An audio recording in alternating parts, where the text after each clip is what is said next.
I got a call out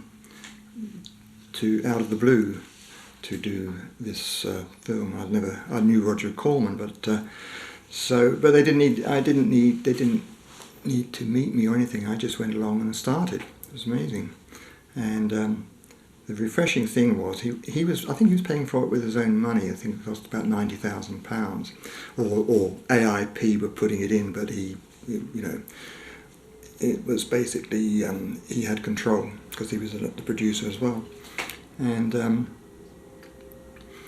we went up. They had this guy called Paul Myersberg who'd been following him around and doing all the location recce's, and we went to every priory or church or cathedral or ruin to find the one. They went up in Swaffham in Norfolk, and we went up there. It was going to be a really quick shooting, five weeks. Although of course Roger Corman was famous for making Little Shop of Horrors, wasn't it, in about 3 days, I think. So 5 weeks was quite long for him. And once we started, you could see why, because unlike other directors, and I was determined to keep up with him, he ran. We shot, first of all, we did the location first, which was about 10 days up there.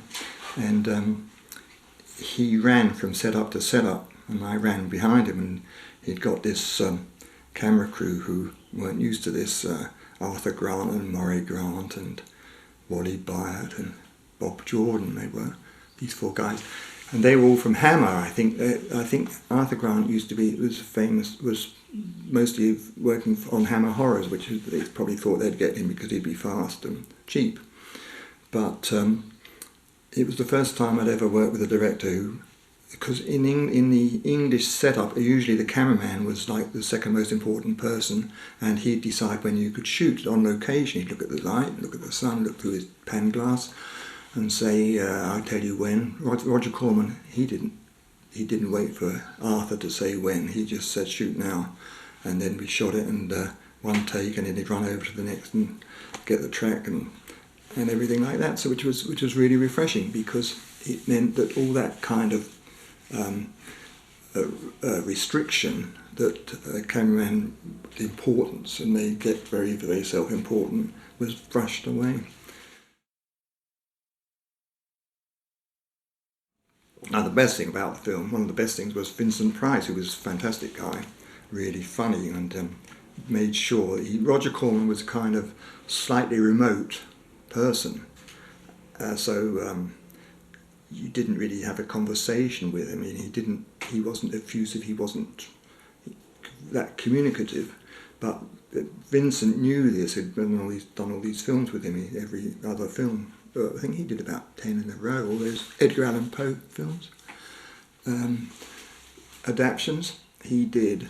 Vincent worked on them, so Vincent knew, and so he told me what he did. Every Friday he supplied the drinks, so there'd be drinks on the end of shooting on Friday per week, because that got a kind of togetherness and made everybody relax and think what fun it was, and it was pretty good fun.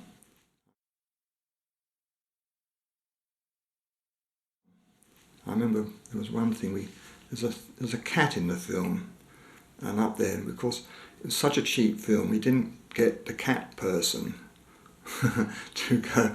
They didn't get the what do they call them? The animal wrangler, as they call it in the States. There was no animal wrangler. We said we'll just get the cat from the local. We'll find one up there.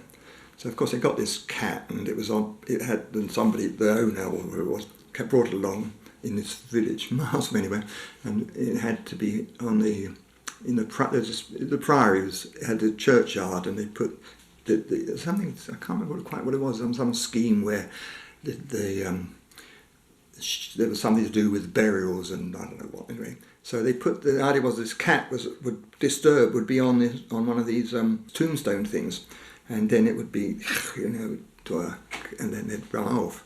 They could put the on afterwards, of course. They'd just have the cat, frighten it, and up it go on its hind legs, or its back would arch. And of course it did arch, and it went, and then it changed, and that was that, no cat, and get another cat number 2. It's got to be, we might use that one, so get the same colour, it's got to be black and white, tabby, I don't know. But things like that were were, I mean, he didn't suffer fools, so he just didn't, he wasn't phased. No cat would go over here, and prick.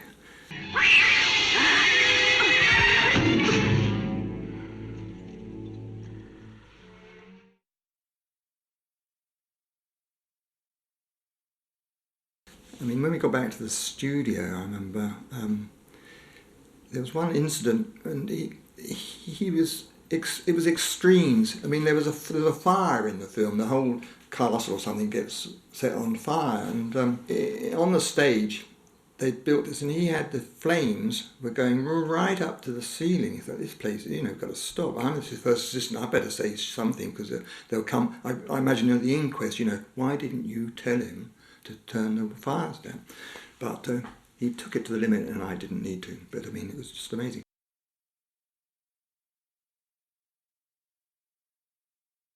So then he said, I had this crane shot. Well, cranes in those days particularly, they didn't have remote cranes like Lumar cranes. It was a big, heavy thing.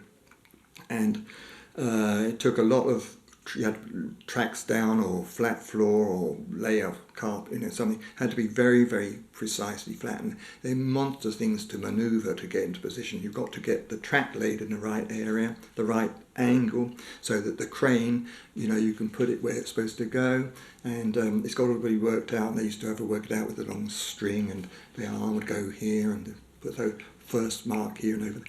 And it took forever. So he said, how put a crane shot, train on, go from here up to here, and then we'll come down, and that'd be the crane.